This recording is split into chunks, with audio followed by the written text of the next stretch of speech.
Está no ar. Gente que Fala, o melhor programa de debates do rádio brasileiro. Gente que Fala tem texto e direção geral do jornalista Fausto Camunho. Gente que Fala reúne de segunda a sexta-feira formadores de opinião para discutir as principais notícias do dia. Gente que Fala tem o selo de qualidade APCOM. Olá, olá, boa tarde. O programa Gente que Fala está começando pela Rádio 365, a sua rádio de todos os dias, por imagens na OTV, a TV da internet e também nas redes sociais, Instagram, Facebook, nosso canal no YouTube. Tá tudo no ar, tudo ligadinho, tudo à sua disposição para você acompanhar essa nossa jornada de hoje. Quarta-feira, 10 da noite, tem a retransmissão do programa Gente que Fala pela Rádio Cultura AM 990, de Dois Córregos, no Centro-Oeste Paulista, e para outras 20 cidades da região. E olha, até 1 da tarde a gente quer você por aí, curtindo, comentando, compartilhando a transmissão do programa Gente que Fala. Interaja, faça perguntas aos nossos entrevistados de hoje pelo 973350038, 973350038. Eu sou Mauro Friedman, como eu destaquei aqui, quarta-feira, e os nossos assuntos nesse dia, sempre voltados às questões da saúde, do bem-estar e do comportamento, tudo isso desfilando aqui no programa Gente que Fala, para análise dos nossos entrevistados. Vamos a eles. Doutora Albertina Duarte Takeuchi, ginecologista, obstetra, coordenadora do programa Saúde do Adolescente do Estado de São Paulo. Olá, doutora Albertina, como está? Muito obrigado por participar com a gente aqui mais uma vez. Tudo bem? Olá, eu estou muito emocionada porque estou aqui com muita gente que eu conheço, Nabil, meu colega de faculdade, então estou muito feliz aqui com o André, com a Juliana, com você, Mauro. Muito obrigada pelo convite. Felizes aqui também todos nós com a sua presença, doutora Albertina. Eu apresento a Juliana Agustinelli, ela é economista, perfumista e criadora da Oficina da Essência. Juliana Agustinelli, tudo bem? Olá, Mauro, boa tarde, muito boa tarde a todos. Uma emoção muito grande estar aqui com tantas sumidades, com tantas pessoas tão importantes na área da saúde. Obrigada pelo espaço e eu acho que é isso. Obrigada e vamos fazer um programa incrível, e falar aí Legal. sobre perfumoterapia e esclarecer aí como é que funciona. Muito obrigada. Legal, Juliano, obrigado por essa presença aqui com a gente e por aceitar o nosso convite. Doutor Nabil Goraieb, cardiologista, médico do esporte. Doutor Nabil sempre com a gente também, ele é coordenador do curso Cardio Esporte Goraieb, da Medicina e Cursos. Tudo bem, doutor Nabil? Tudo ótimo e feliz de encontrar pessoas felizes aqui com a gente para conversar sobre assuntos desse verão maluco que estamos aqui. Mas eu gostei muito de estar com vocês, que são pessoas que a gente admira muito profissionalmente. Mais um médico aqui também na bancada do Gente que Fala de hoje, doutor André Luiz de Miranda Barbosa, cirurgião plástico, professor aposentado. Ele é mestre em técnicas operatórias e cirurgia experimental. Tudo bem, doutor André Luiz? Bom dia, Mauro. Bom dia a todos os colegas. É uma maravilha estar junto de uma banca assim tão maravilhosa para a gente falar de assuntos assim que interessam a toda a população, né? Então, muito honrado em estar aqui participando com vocês. Vamos lá, gente. Nosso primeiro assunto desta quarta-feira, os assuntos da saúde, do bem-estar e do comportamento por aqui. Olha, para a psiquiatra americana Anna Lembke, ela é professora da Universidade Stanford, ela diz o seguinte: celulares, internet e as mídias sociais são drogas potentes. A autora do livro Nação Dopamina fala sobre os desafios atuais de se viver num mundo que estimula constantemente a busca por prazeres artificiais.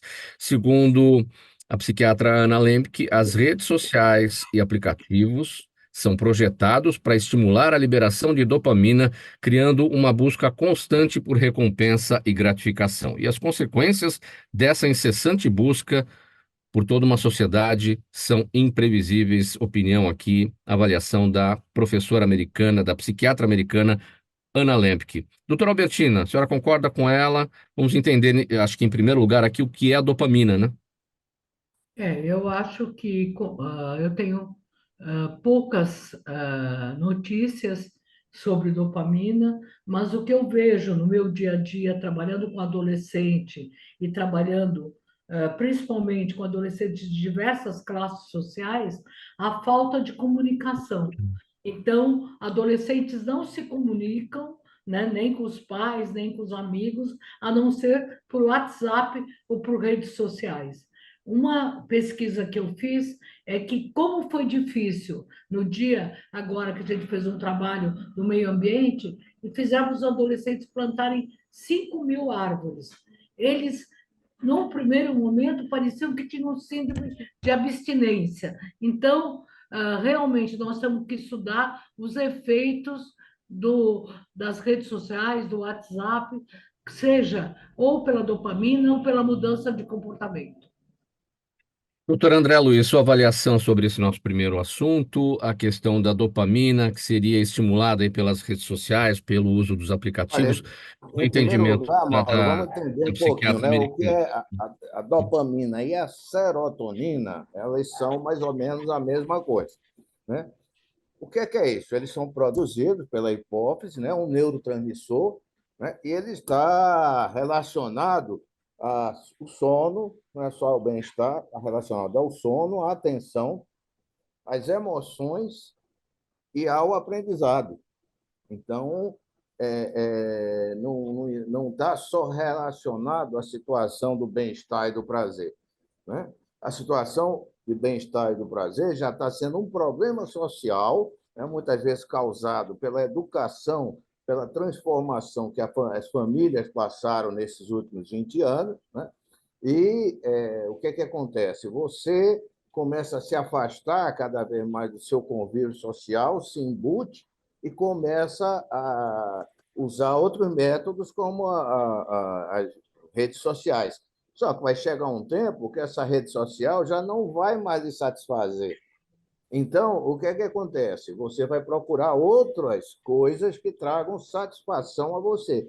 E aí pode ser a comida, pode ser as drogas ilícitas, as drogas lícitas. Então, isso ainda é um estudo que tem que ser feito ainda por muito tempo para avaliar toda essa situação que está atingindo a sociedade hoje como um todo.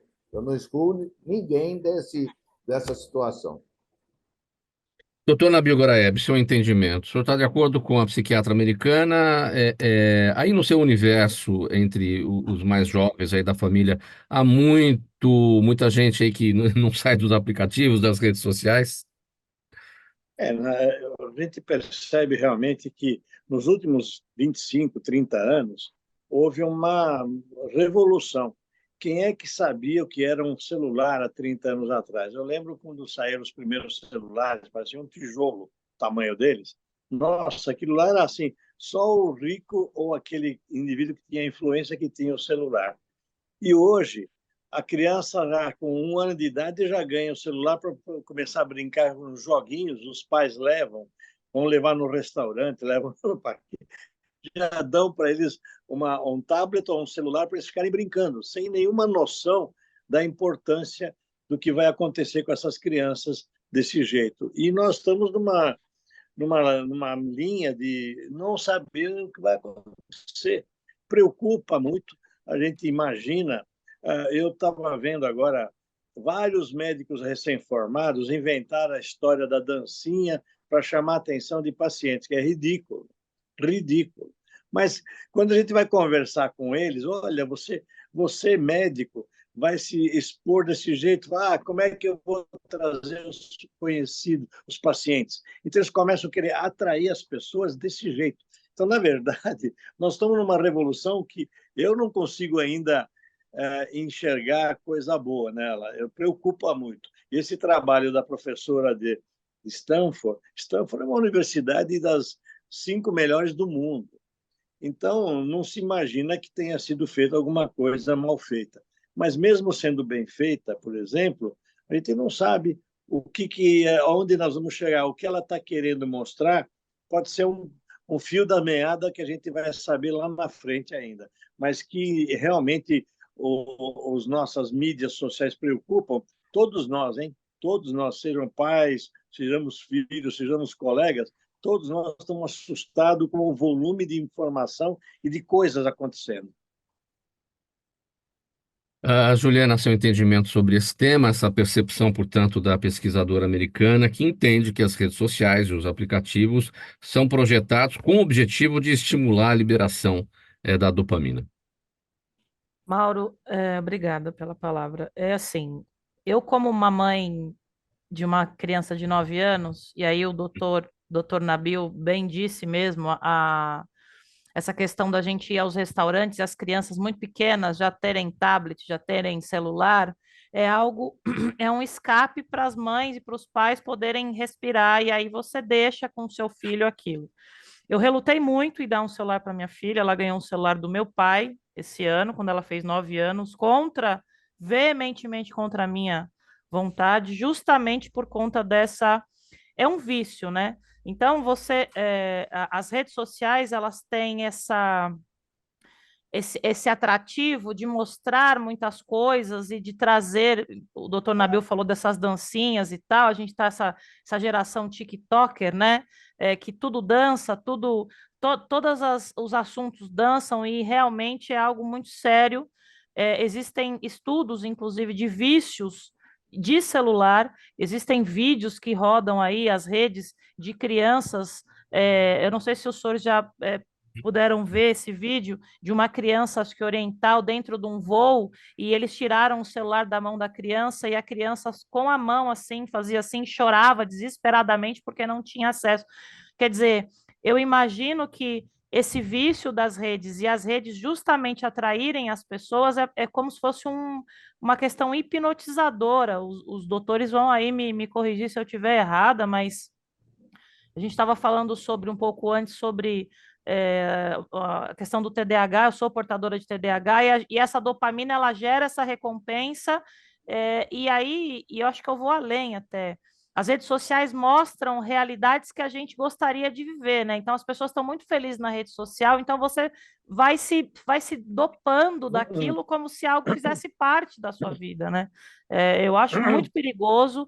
Eu, enquanto mãe, tento o máximo possível tirar da minha filha, mas é o que o meu esposo, que é adepto 100% da tecnologia, fala: você não vai ficar para trás. Eu já sou mais antiga, eu acho que não é bem por aí, e eu acho que esses vícios podem ser muito sérios, doutor.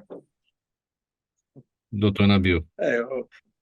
Eu só eu queria complementar, porque, na verdade, a gente não consegue mudar. Isso é uma onda, a onda de Nazaré, aquela lá gigante. Não tem como, eu não sei como mudar. Não tem jeito, porque Nabil, é que nem o gatinho em casa. Se um gatinho come, o outro quer comer também. Não vai ter jeito. Nabil, Nós temos que tentar corrigir o caminho, né, doutor André? então, eu acho o seguinte, que uma das coisas que eu, quando minhas filhas eram crianças, que eu regulei muito, foi horário no computador. Elas tinham direito a 1 hora e meia por dia, e acabou, entendeu? Eu acho que na E criança, nas na férias? infância E ainda, nas férias? entendeu? Você tem que regular alguma coisa, né? Porque senão, realmente, você não aprende, não sabe nem falar mais, porque tudo é digitado, né? É um Bom, gente, problema sério.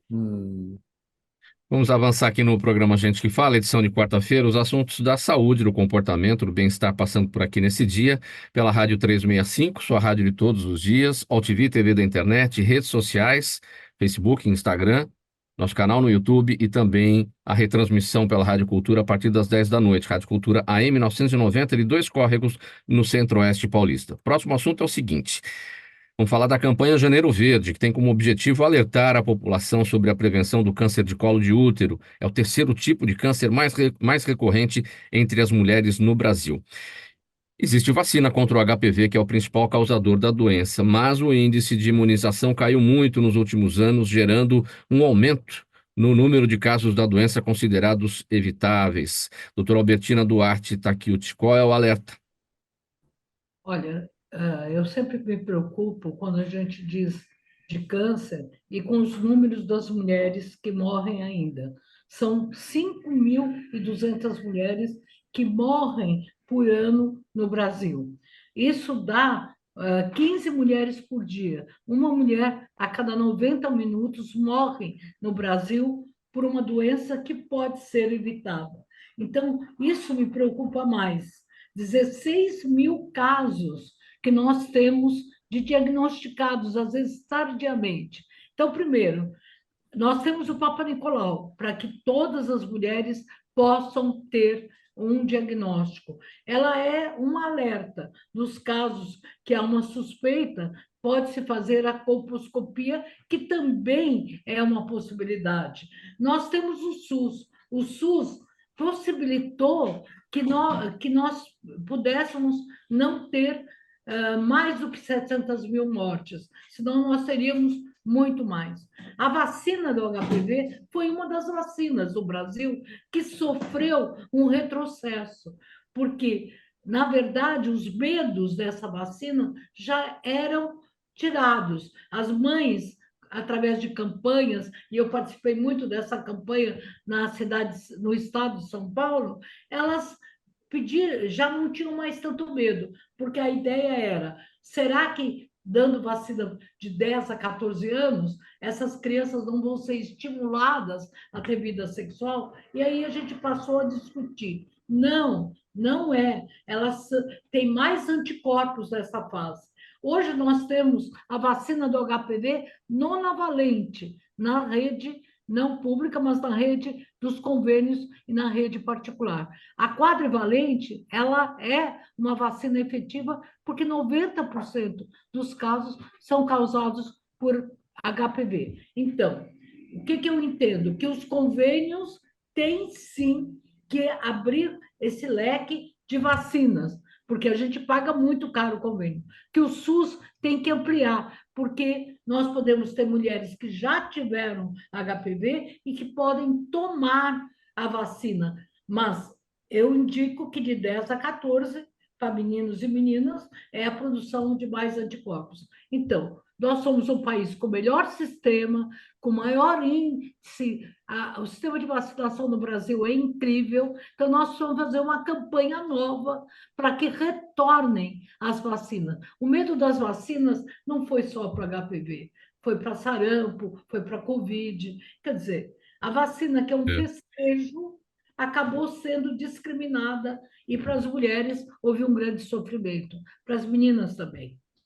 Qual que é o Eu desafio, posso doutora falar uma Albertina, coisa, Mauro? nesse... Só um questionamento ainda para a doutora Albertina, eu já passo para o doutor André. O desafio nessa comunicação, nessas novas campanhas, para trazer as pessoas novamente para os postos de saúde, especialmente em relação ao HPV. Uma vacina também que sofreu muito com fake news, sofreu muito com posicionamentos desses, como que a senhora destacou, de pessoas que dizem que as crianças serão estimuladas sexualmente por causa da vacina, o que é um absurdo, né? Enfim, como que deve ser essa comunicação daqui para frente? Eu acho que nós vamos ter que começar tudo de novo, porque naquela época que a vacina foi lançada, eu fiz vários seminários com professores para que discutam. Essas crianças estão na escola de 10 a 14 anos. Nós fizemos pesquisas mostrando o preconceito dos pais. Em relação aos meninos, não era, porque a vacina também é para menino. Era mais o medo das meninas serem estimuladas. Então, o meu desafio é que se criem novos espaços para atendimento a adolescentes e jovens, se crie uma campanha nacional, quer dizer, janeiro verde, teria que ser verde todos os dias, todos os meses, para que as mulheres não morram de câncer de colo. Eu fico doente imaginar que 5.200 mulheres morrem de doenças que podem ser evitáveis. Doutor André Luiz, seu entendimento. Então, além disso, eu queria ampliar um pouquinho, porque quando a gente Vamos fala lá. em HPV, a gente só pensa em câncer de colo de útero. Mas você tem HPV em câncer de laringe e tem HPV em câncer anal, Sim. né? E que são tão graves e levam a uma morbidade e mortalidade tão alta quanto a de colo de útero. Então, é uma coisa que eu acho que tem que haver realmente uma massificação, não só dos adolescentes, né, para estarem cobertos, mas também da população adulta. como uma forma de você diminuir a ocorrência dessas doenças, porque quando são muito graves, quando não mata, deixa mutilações terríveis para a pessoa. Então, eu acho que esse processo, essa propaganda, deveria ser uma pressão em cima do Ministério da Saúde para ele voltar, porque se politizou só o Covid, e as outras doenças foram esquecidas e deixadas para trás. Como a doutora Albertina falou, nós temos que começar do zero de novo, e ontem, né? Essa pressão, todos nós, como sociedade, temos que fazer. Juliana, a sua percepção sobre esse tema, o desafio é de fato muito grande, é preciso recomeçar, né, como disse a doutora Albertina, porque o Brasil sempre foi referência nessa questão da vacinação, a partir do Sistema Único de Saúde, e a gente perdeu todo esse protagonismo, né? Mauro, aliás, parabéns, doutora. Eu acho que essa questão, e aí eu quero devolver a questão para a doutora, dessa questão desse movimento anti-vac, que não só da vacina do HPV, porque realmente ela bem pontuou, e o doutor André também pontuou, sobre esse preconceito existente onde se eu vou vacinar a minha filha de 10 a 14 anos, eu vou estar empurrando ela para uma vida sexual precoce.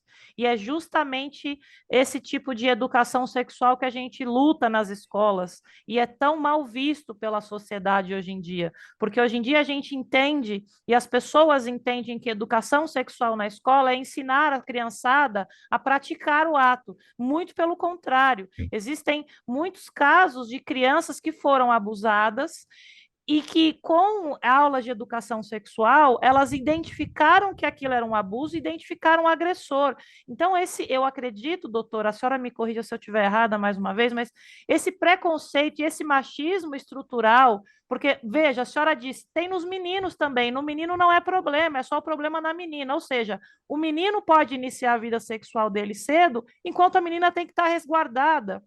É aquele ditado horrível, segura a sua cabra que meu bode está solto. Isso tem muito a ver, doutora, com esse movimento anti-vac dentro da vacina, especificamente do HPV, mas eu entendo que também, eu enquanto mãe, minha filha tem 9 anos, eu participei de muitos grupos de mães que eram anti-vac, anti-vacina total. E aí, uns anos atrás, existia um surto de sarampo aí que estava controlado. Eu não sei se foi em 2019, 2018, a senhora me corrige, eu não lembro. Foi antes da Covid, que eu lembro que a gente ia para o hospital e tinham senhas diferenciadas com sintomas de sarampo, justamente por esse. O Mauro bem disse, nós saímos do protagonismo da vacinação mundial. O Brasil sempre foi referência em vacinação mundial.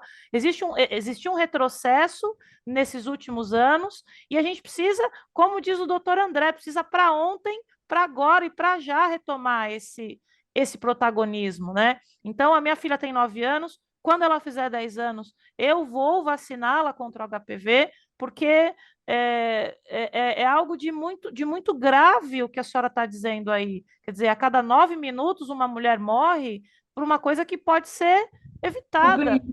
90, mas é assim mesmo, 90 minutos, 15 mulheres por dia.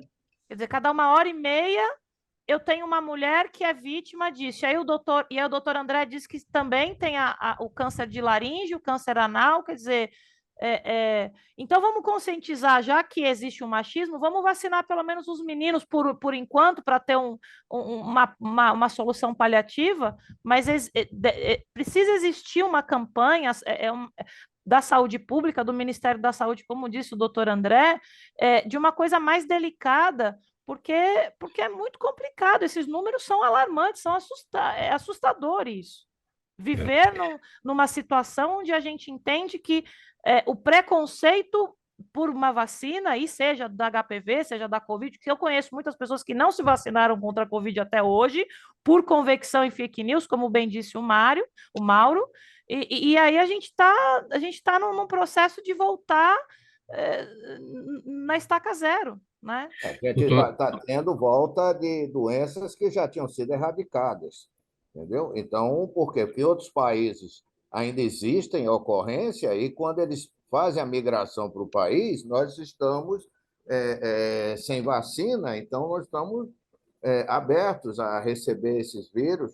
Poliomielite, que ninguém falava, já houve um caso numa cidade aqui, não me lembro aonde, aqui em São Paulo, né? Então, era considerada já erradicada. Então, algumas doenças já erradicadas, elas estão voltando, porque por falta justamente da massificação da vacina. Porque você só consegue deixar o país tranquilo se massificar, não tem jeito. Tudo bem, gente. Olha, vamos passar aqui para o próximo tema agora, dessa edição do programa Gente que Fala. Por aqui, as questões da saúde, do bem-estar e do comportamento. Toda quarta-feira, vou conversar com o Dr. Nabil para falar sobre o verão, que estimula a realização de esportes, de atividades físicas ao ar livre. Mas, vejam só, cada praticante deve tomar o seu devido cuidado para não ultrapassar seus limites. Por quê? Porque a maioria das lesões acontece pelo exagero, pela falta de cuidado com o preparo físico. E, além disso, todos devem ficar atentos, todos aqueles que praticam esporte ao ar livre, todos devem ficar atentos com a hidratação, por conta, claro, do forte calor dessa estação. E é o assunto aqui para o doutor Nabil. Qual é o alerta, doutor? Nós estamos num verão que é excepcional e, pelo jeito, vai continuar assim por muito tempo. O grande problema que é porque estamos nas férias, a pessoa vai ou para o clube, ou para a praia, ou para as praças, e quer fazer exercício, já que está nas férias, eu vou malhar para ver se eu me ponho em forma. E acabo exagerando literalmente. O que a gente tem que fazer nesses dias de calor? Primeiro, evitar fazer exercícios depois das 10 horas da manhã, sem dúvida nenhuma. Aquelas campanhas que se falam isso, tem que continuar lembrando disso. Entre 10, 4, 5 horas da tarde, é o sol a pino, é o calor pior. E as pessoas muitas vezes querem praticar futebol, que é o mais frequente, fazer esportes competitivos nesse sol. Não vale a pena, porque o risco de você desidratar e de ter complicações clínicas é muito grande. E aí eu queria lembrar duas coisas. Primeiro, a bebida alcoólica. Ninguém vai proibir ninguém de beber. Não dá. Mas tem que lembrar, por exemplo, que a cerveja tem um índice de álcool muito baixo, 4,5. Quando você bebe cerveja, você aumenta a tua diurese em 30% praticamente. Então, desidrata, não hidrata. Ela desidrata por conta do álcool. E isso é importante, porque as pessoas não conseguem ficar numa praia, num clube, sem beber alguma coisa, e não bebe água. E outra coisa, quando não bebe bebida alcoólica, vão beber isotônico. Se alguém ler o isotônico, tem que prestar atenção. Eu fiz parte de uma comissão que preparou não é a bula, do isotônico, o O nome rótulo. que fica lá no papel. Hã? O rótulo. O rótulo. O rótulo. No rótulo está escrito justamente onde tem as dobrinhas do isotônico, não dê para crianças porque não é refrigerante. Segundo lugar, não dê para gestantes, é proibido para cardiopatas, hipertensos e diabéticos. Então, isotônico, primeiro, não é refrigerante. Refrigerante no Brasil é aquele que tem as borbulhas. Então, não é refrigerante. E as mães dão até para a criança levar isotônico para a escola, que é proibido no rótulo do próprio isotônico. Está escrito não dê para crianças. Então, as pessoas têm que lembrar, para usar isotônico, você tem que perder de peso na hora do exercício físico, do esporte, no mínimo 2 quilos. Se você não perdeu 2 quilos, não precisa de isotônico, basta água. Quero beber água de coco. Tudo bem, pode ser água de mar, pode ser água pura, água gelada, como quiser. Não isotônico. O isotônico é específico para atletas depois de um exercício físico em que você perdeu pelo menos 2 quilos. Ou então o sol é muito intenso, você suou, não conseguiu pesar, mas suou demais. Então, para esses casos, e lembrar, tem açúcar, tem sal e tem aminoácidos. O sal e o açúcar, então, para diabético, para hipertenso, tomar cuidado com o isotônico. Bebida alcoólica aumenta a diurese, desidrata mais do que hidrata. É uma delícia? Lógico que é uma delícia. Quem que não gosta de cerveja, caipirinha? Só que você vai ter que beber água junto, porque vai desidratar. Vamos falar da prática do esporte, doutor Nabil. Qual é o limite do esforço para quem não está com o devido condicionamento físico e também o condicionamento cardiológico? A pessoa não faz atividade física, o coração não está condicionado e aí exagera e passa do limite ali da frequência. Quais são os riscos? Pois é, na verdade a gente tem que lembrar que para fazer esporte você tem que saber se o teu corpo está preparado para isso. Então não adianta você resolver encontrar o André, a Albertina, a Juliana, você, Mauro, vamos fazer um time de futebol e vamos jogar na praia. Mas peraí, quantas vezes você treinou? Como você se preparou? Então o duro é isso.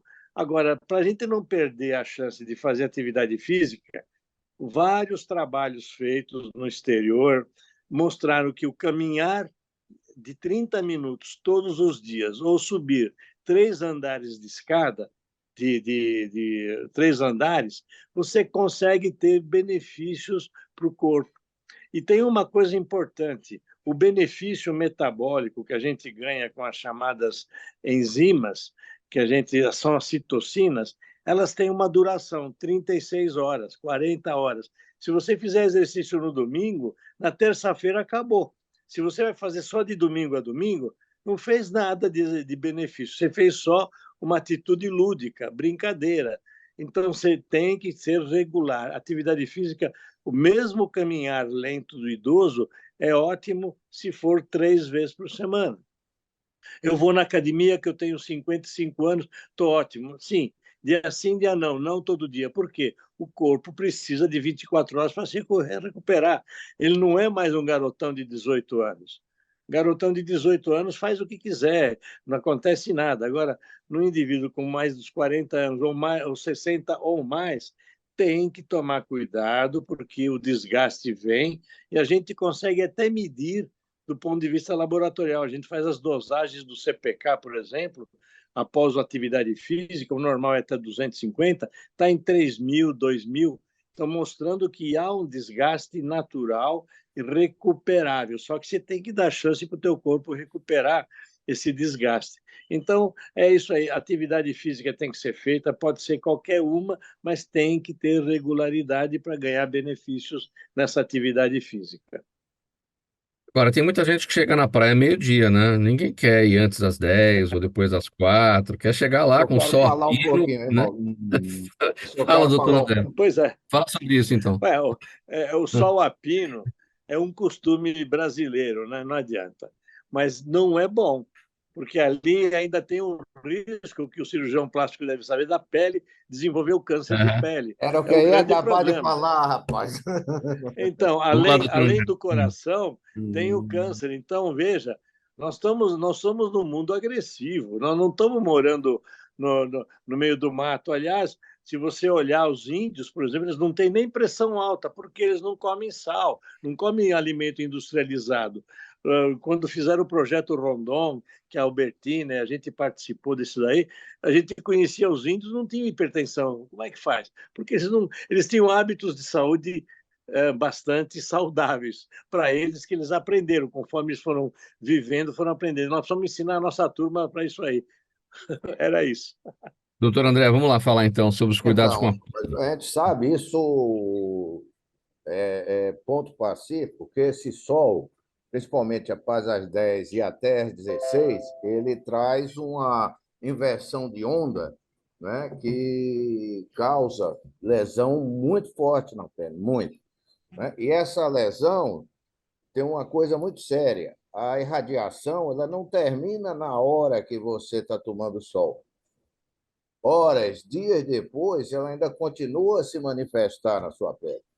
Né? Então, se você não faz uma boa proteção, não se protege, tudo isso, você, principalmente aquelas pessoas de pele mais clara, elas têm uma alta probabilidade de desenvolverem câncer de pele, desde, vamos dizer assim, o mais simples, que é o câncer basocelular, até o câncer melanoma, que é um dos mais agressivos. Né? Então, mais uma razão para nós nos protegermos dessa época. E não existe vacina para o câncer de pele. é É. justamente a proteção e os cuidados que a gente tem que ter. Eu Pessoal, queria colocar também a questão das infecções genitais, porque na praia, na piscina, ou às vezes as roupas, elas são inadequadas. Então, o biquíni molhado, a pessoa faz exercício na praia e esquece o tempo. Então, muitos casos de candidíase, de irritação vaginal, porque tem depilação e tudo, essa mulher passa muitas vezes o pós-verão, um ano inteiro se tratando desse corrimento e dessa infecção que tão incômodo faz. muito bem, gente. Olha, o programa A Gente que Fala vai dar uma paradinha agora para o intervalo, um golinho de água aí para cada um de vocês. A gente volta em seguida com a sequência dos temas aqui. Quarta-feira, sempre saúde, bem-estar e comportamento. Pessoal, até já. Toda ação estratégica de sucesso tem um componente fundamental, um instituto de pesquisas ético, rápido e preciso. Afinal, é ele que vai fornecer informação confiável, sem achismos e palpites. E isso, numa época de mudanças rápidas e repentinas, é fator crítico de sucesso. A Orbis é um instituto de pesquisas que une precisão e confiabilidade estatística com a mais alta tecnologia de pesquisas do mercado. Tem inteligência artificial, robótica, big data, entre outros recursos, para que você tenha uma informação correta, confiável, com o menor custo e no menor tempo possível. Na sua próxima ação, seja ela corporativa ou política, comece pela Orbis, porque é mais longe, mais rápido e com mais segurança. Estamos de volta ao programa A Gente que Fala, edição de quarta-feira, desfilando por aqui os assuntos da saúde, do bem-estar e do comportamento, pela Rádio 365, a sua rádio de todos os dias, OTV TV da internet, redes sociais, Instagram, Facebook e o nosso canal no YouTube. E 10 da noite a retransmissão pela Rádio Cultura AM 990, de 2 córregos no Centro-Oeste Paulista e 20 cidades da região. Próximo assunto aqui. Vamos conversar com o Dr. André sobre o seguinte: o Santa Sara Day Hospital será inaugurado agora no final do mês na Pompeia, Zona Oeste aqui de São Paulo, para atender pacientes que precisam de cirurgias de curta duração com alta no mesmo dia ou no dia seguinte. São plásticas, cirurgias ginecológicas, mastologia, cirurgia geral, como hérnias e pequenos procedimentos, e urologia. A construção deste novo hospital aqui em São Paulo nasceu, olha aí, do ponto de vista justamente do Dr. André Luiz de Miranda Barbosa, que está aqui com a gente, também da doutora Márcia Goldstein. O que vocês identificaram para a necessidade da criação desse hospital, doutor André? Várias coisas, Mauro. Uma delas foi, por exemplo, até a recepção do paciente e do médico, né? Infelizmente, as pessoas não têm, às vezes, assim, a ideia de quem é que vive o hospital? É o médico. Se o médico não levar seu paciente, o hospital não tem por que existir, né? Então, o médico ele tem que ser muito bem recebido, muito bem tratado, não pode deixar faltar nada para o procedimento que ele vai fazer, você tem que ter toda a situação de segurança, né? Tudo que tiver de aparelho que resguarde a vida, que proteja enquanto o paciente está naquela fase que ele está, vamos dizer assim, sem responder por ele, porque ele está em aparelhos, alguma coisa desse jeito. Então, nós pensamos em uma nova situação de quê? Que, devido aos altos custos hospitalares, por exemplo, você vai ser operado, um exemplo simples, no Einstein, no Sírio, num hospital de grande porte, você vai pagar por uma UTI que provavelmente eu não vou usar, vou pagar pela ressonância, toda aquela infraestrutura que o hospital precisa ter, que não vai ser usada, porque meu paciente ele não exige isso, já que cirurgia plástica e essas cirurgias que a gente chama ambulatoriais é um paciente rígido.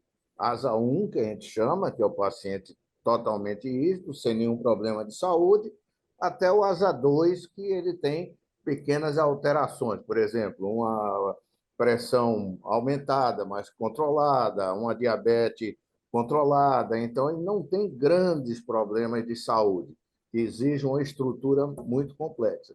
Então, pensando em tudo isso, né, na forma de recepção, de receber o paciente, de condições de conforto, de alimentação, por exemplo, a alimentação, quem vai fornecer é um chefe do restaurante Gostinho, aqui de São Paulo, que fica ali no Itaim. Porque para tirar aquela história que a comida de hospital tem que ser ruim. Não, a comida de hospital tem que ser boa, né?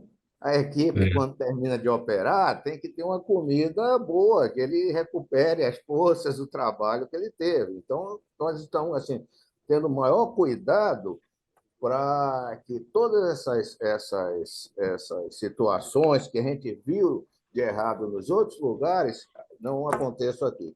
Então, assim, está aberta a população. Aliás, convido a Albertina, Nabil, a Juliana, depois vou mandar o convite. Faço questão de você também, Mauro, e a produção irem conhecer no dia da inauguração. A gente está Sim. prevendo para o dia 29, mas você sabe o que é construção, reforma.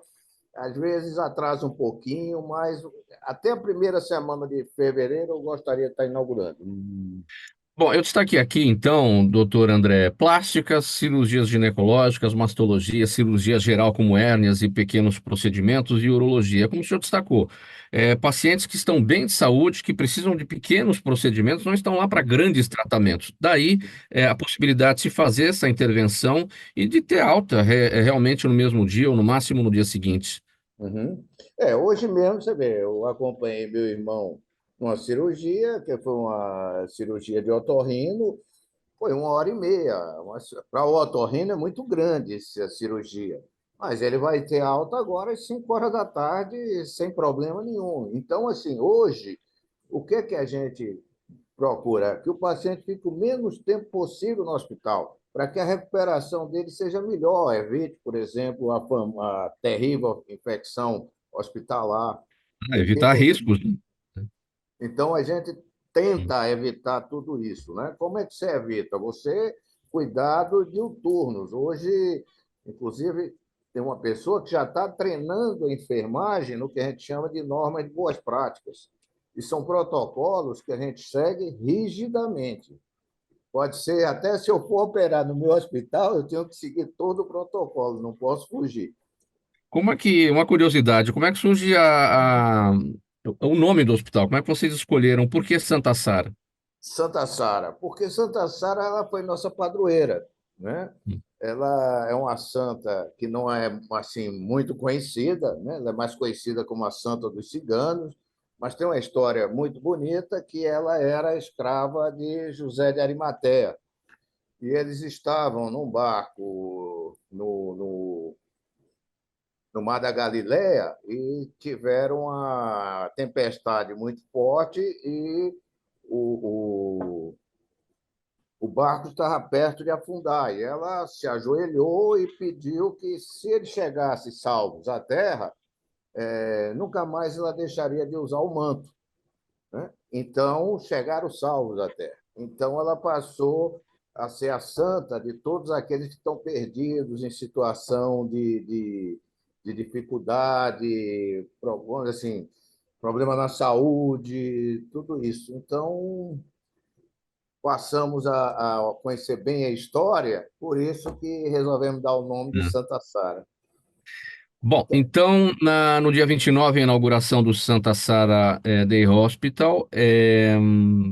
O endereço na Pompeia qual que é, Vai ser a doutor? Avenida Pompeia, 1145. Ele fica exatamente em frente ao Hospital São Camilo da São Pompeia. Camilo. É.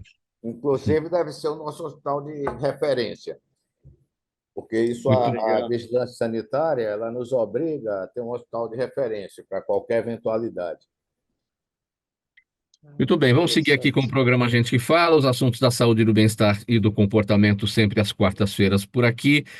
Juliana Agostinelli, vamos falar sobre a perfumoterapia. É uma prática que promove o bem-estar físico, mental, emocional, além de equilibrar as energias do corpo e da mente. Essa terapia alternativa tem o potencial de resgatar histórias de vida por meio das memórias olfativas e afetivas também. Segundo especialistas, o aroma tem a capacidade de buscar, processar e ressignificar lembranças e sentimentos. É Isso. uma técnica sua criada por você? Sim, sim. Como é que funciona?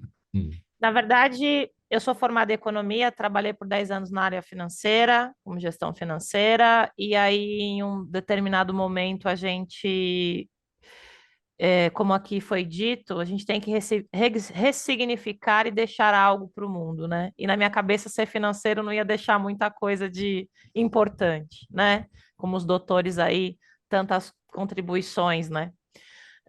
Eu me descobri perfumista no meio da pandemia, fiz uma mentoria do IVG, Instituto Vascello Goldoni, mentoria Nós por Elas. Me descobri perfumista por um acaso e descobri que sou sinestésica, eu sinto cheiro nas cores. Então, quando eu crio um perfume, através das cores, eu faço um perfume que emociona as pessoas. Eu trago memórias olfativas e memórias autobiográficas através da construção de um perfume. E ao longo desses 70, quase 80 perfumes que eu fiz aí durante 3 anos, eu entendi que as pessoas, quando sentem o cheiro do perfume que eu crio, através das cores que elas me dão, que elas me fornecem na entrevista da construção do perfume, elas se lembram de eventos importantes da vida delas. Então, um dos mais marcantes para mim foi o da Virgínia, era uma deficiente auditiva, e o perfume tem uma música no final. E como a dona Virgínia não podia escutar a música, a filha dela, que é tradutora de Libras, traduziu. E aí entra algo que também está na minha pauta de estudo, que é justamente trazer a perfumoterapia, que é um estímulo multissensorial de cor, de música e de cheiro, para melhoria do paciente com Alzheimer. A Virgínia, a mãe dela tinha Alzheimer, e quando a gente trouxe a opção da música, que é De Volta para o Meu Aconchego, da Elba Ramalho, ela se lembrou da avó, que a avó, nos raros momentos que ela voltava, né, dos lapsos de memória do Alzheimer, ela cantava essa música. E foi muito emocionante. Então, a perfumoterapia, diferente da aromaterapia, ela promove o bem-estar com uma junção de estimulação dos sentidos. E é único, é autobiográfico exclusivo, como expressão da personalidade. A aromaterapia, por sua vez, ela é uma ciência holística, não farmacológica, indicada para patologias, sejam elas físicas ou mentais, né? Para que de determinado específico assunto. Por exemplo, as pessoas que sofrem de depressão ou sofrem de ansiedade ou estão muito nervosas, elas têm a indicação do cheiro da lavanda, porque a lavanda estimula no cérebro, no córtex cerebral, uma sensação de bem-estar e de calma, né? Mas nem todas as pessoas têm lavanda na construção da sua história e do seu perfume. Então, existe uma metodologia baseada em neurociência, intuição e muita sensibilidade. Então, agora, além da questão dos perfumes, eu estou levando essas palestras com multi-estimulação sensorial dentro das empresas, para que as empresas possam dar ao colaborador esse acalanto e esse momento de descompressão do meio corporativo, né? Doutora fala do Janeiro Verde, de conscientização do colo de útero, e a gente está também no mês do Janeiro Branco, que é conscientização da saúde mental e emocional, né? Então, os números de mortes por doenças, por patologias físicas, eu não sei, mas eu acredito que não sejam tão diferentes de doenças causadas por suicídio, e é uma coisa que não é só o Setembro Amarelo que fala, né? Então, essa questão do gerenciamento emocional e de trazer memórias através desse estímulo multissensorial é exatamente o que eu faço com as pessoas. Vamos para o começo da sua explicação, Juliana. Você falou da cor. A cor é que inicia a construção do perfume. A pessoa ela tem que te apresentar uma cor que tem um significado, uma cor predileta, para você iniciar essa. É isso? Isso. Normalmente eu faço uma técnica que eu aprendi de neurociência de driblar o consciente. Então a pessoa tem que pensar em 6 cores em 3 segundos, mesmo que aquela cor não faça sentido ou que ela não goste daquela cor. Por quê?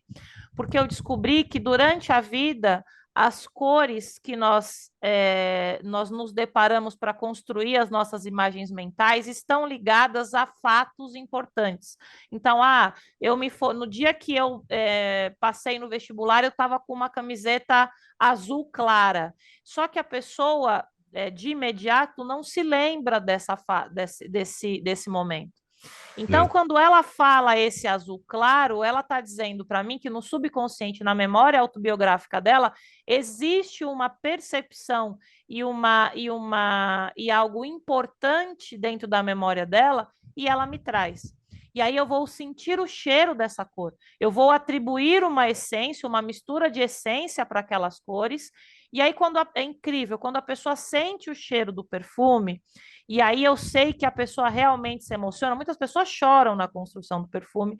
Essa parte toda aqui se ilumina, são microexpressões faciais que são resposta aos gatilhos sensoriais que o cérebro manda, né? Então, as pupilas dilatam, o olho brilha. Existem muitas empresas aí que para lançar perfumes novos ou cheiros de marca, aquelas cheiros que a gente vai nas lojas do shopping, eles fazem um processo com neurociência. Então, a gente fez um curso na ESPM que o professor colocava um tipo de um eletro, né, encéfalo, eram mecanismos que você via no computador, a atividade cerebral, e justamente para ter sucesso. Então, a neurociência, na questão dessa construção dos aromas, estimulação sensorial, inclusive para atrair o público consumidor, ela tá muito avançada, e existem estudos que estão colocando isso como um sucesso, né? E esse trabalho pode ajudar, por exemplo, na solução de traumas, aquilo que está ali no subconsciente, que a pessoa não tem a menor ideia de que problemas vividos agora têm como causa coisas que aconteceram lá atrás? Sim, porque o que acontece, Mauro? A gente sofre suprimir emoções. E aí, quando a gente tem esse movimento, inclusive agora está muito, muito na moda esse negócio desse positivismo tóxico, né? Que todo mundo precisa, você não pode vivenciar o momento da sua dor, da sua emoção, você não pode ficar triste porque você tem uma série de outros motivos para ficar feliz, e aí você sufoca aquela dor, você sufoca aquele sentimento, isso somatizado pode virar uma doença física. Os doutores aí, eu acredito que vão concordar comigo, existem muitas pesquisas que doenças futuras, doenças físicas futuras foram justamente essa questão de emoções reprimidas né? E a perfumoterapia ajuda justamente não só a resgatar memórias que são caras e que são felizes para essas pessoas, mas para nomear coisas e fatos e eventos da vida da pessoa que ela realmente nem sabia que existia. Então, quando eu trago à tona essa memória, esse movimento, e eu nomeio essa emoção, eu estou revivendo para que eu possa amenizar essa dor. Não estou dizendo que eu sou terapeuta no sentido de, vou curar a sua dor, que é muita arrogância se eu fosse falar isso. Mas a pessoa, ao rememorar com o cheiro e com todo o estímulo sensorial do processo da construção do perfume, ao rememorar essas memórias que lhe causam saudade e de volta no túnel do tempo e trazer isso dá um acalanto, e aí ela começa a reorganizar algumas coisas que estavam lá no fundo, que vem junto com essa memória boa, entende? Juliana, eu queria fazer uma pergunta a você. Diga, doutor. Me diga uma coisa, me parece que esse seu trabalho me é muito interessante. Ele também pode ajudar as pessoas com deficiência de dopamina, porque ele não deixa de ser ele é um estímulo neurosensorial, né, que vai ajudar muito nesses fatos. É como eu digo sempre, Hipócrates já dizia que não existem doenças, existem doentes. Exatamente. Então, com isso, eu acho que muito das doenças você pode fazer desse modo holístico, acompanhar, dar um suporte, diminuir a dor, o sofrimento, a ansiedade, que às vezes é mais uma coisa da alma, do espírito. Sim. Não é uma coisa física, né? Exatamente. Você vai criando até que uma hora vai se tornar um fenômeno físico. Exatamente, doutor. E aí eu agradeço muito essa visão porque para mim a sua informação é muito mais agregadora do que eu gostaria, né? Eu estou super feliz de ouvir. E aí, devolvendo isso para o senhor, a minha ideia é desenvolver e até escrever um artigo científico. Eu não sou da área da saúde, estou procurando geriatras e Vou lhe fazer neurologistas. uma proposta. Diga, doutor. Uma das coisas que nós que fazemos, o Santa Sara, eu e minha esposa, a Márcia, é o ensino, a Sim, educação. Né? E nós, agora, na segunda fase, nós vamos fazer um auditório para 20, 30 pessoas. Não uma coisa muito grande, porque o uhum, espaço aí ficaria muito apertado e não é a coisa. Mas uma das coisas que poderíamos começar é a senhora dando um curso, uma palestra sobre esse seu trabalho, até para uma divulgação maior. Né? ficaria honradíssima, doutor. E Honradíssima, depois muito. pensaríamos também como a gente pode ver um trabalho científico baseado em todas as normas que regem um bom trabalho científico. Sim. Eu acho que é interessante ser publicado. Doutor, e inclusive, sabe o que acontece? Eu tenho estudado e tem muito poucos artigos sobre a estimulação, tanto olfativa quanto musical, para pacientes com Alzheimer, porque o portador do DA, nas últimas fases da doença, ele acaba perdendo o estímulo tanto olfativo quanto auditivo. Mas nos primeiros estágios da doença, e aí eu tenho alguns estudos que comprovam que o estímulo olfativo exerce um fator de melhoria no bem-estar, não só no paciente, mas em quem está no entorno, porque eu consigo melhorar esse trato com esse portador, com esse paciente do Alzheimer, que muitas vezes é agressivo. A minha avó teve Alzheimer, então, exatamente por isso. E existe a terapia da boneca para mulheres com Alzheimer. A minha avó tinha uma boneca, é um totem, né? Na verdade, é um objeto de carinho que Juliana, ele se. hum.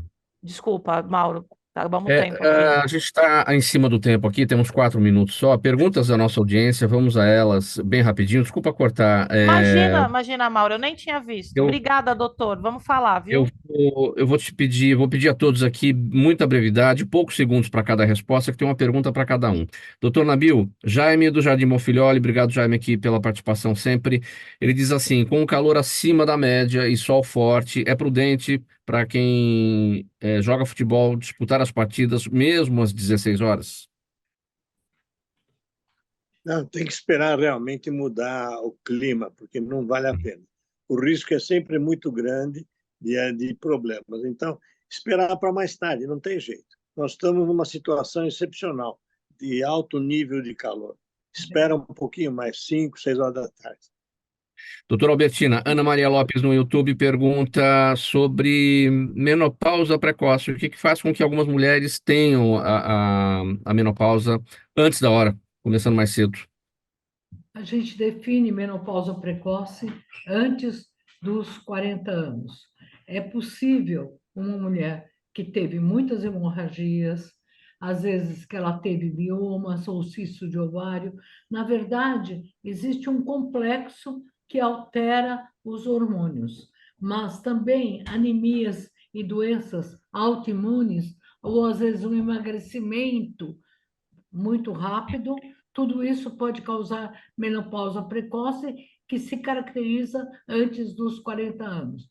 Doenças como lúpus também antecipam a menopausa. Então, é preciso que, desde os 35 anos, as mulheres façam, sim, eu digo sempre, mas dos 35 anos para frente, elas intensifiquem os cuidados ginecológicos. A pergunta aqui para o doutor André vem do Rodrigo Monteiro, ele está no Facebook. Doutor André, ele quer saber se as estações do ano, ou seja, outono, primavera, verão, outono e inverno, interferem nas cirurgias plásticas. Se tem cirurgias que são mais recomendáveis de serem feitas no inverno ou no verão. Não, isso não existe. É mais uma questão de conforto. Né?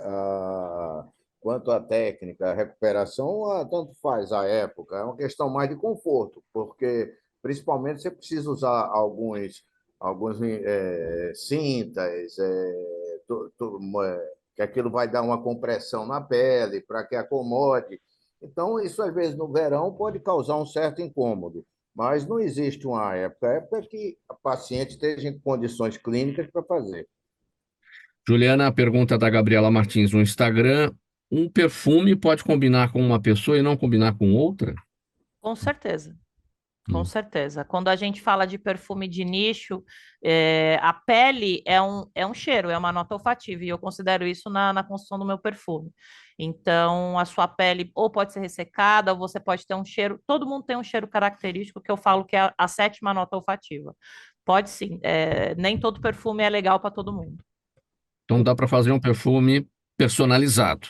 Sim, Ou seja, não toda só dá, pessoa. como devemos fazer. É, E aí o perfume não é é. só o cheiro, é a personalidade e a história da pessoa dentro de um frasco. Legal, gente. Vamos colocar um ponto final nessa edição do programa Gente que Fala de hoje, quarta-feira. Desfilaram por aqui os assuntos da saúde, do bem-estar e comportamento também. O agradecimento a cada um, cada uma. Doutora Albertina Duarte Takeuchi, ginecologista, obstetra, coordenadora do programa Saúde do Adolescente do Estado de São Paulo. Juliana Agostinelli, economista, perfumista, criadora da Oficina da Essência.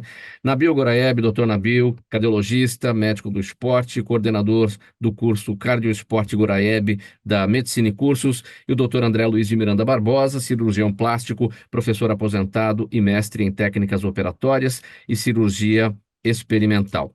Programa Gente que Fala é sempre realização da ABCom, apresentação minha, Mauro Friesman, pauta e redação Pedro Schiavon, diretora de produção Zenilda Salvato, hoje o Ricardo Godoy com a gente também no apoio técnico, direção-geral do jornalista Fausto Camunha, do outro lado você, espectador, internauta, ouvinte, a razão da nossa presença aqui todos os dias. A gente volta amanhã a partir do meio-dia pela 365, sua rádio de todos os dias, AltV TV da internet, redes sociais, Instagram, Facebook, nosso canal no YouTube, 10 da noite, retransmissão pela Rádio Cultura AM 990 de Dois Córregos, no centro-oeste paulista e 20 cidades da região. Para você agora que vai ficar aqui na 365, programação musical, o melhor aqui da música para você nesse início de tarde. O Lucas Neto ainda não está de volta, só na semana que vem, então você fica com a boa programação da 365 e a gente volta amanhã. Tchau, até lá.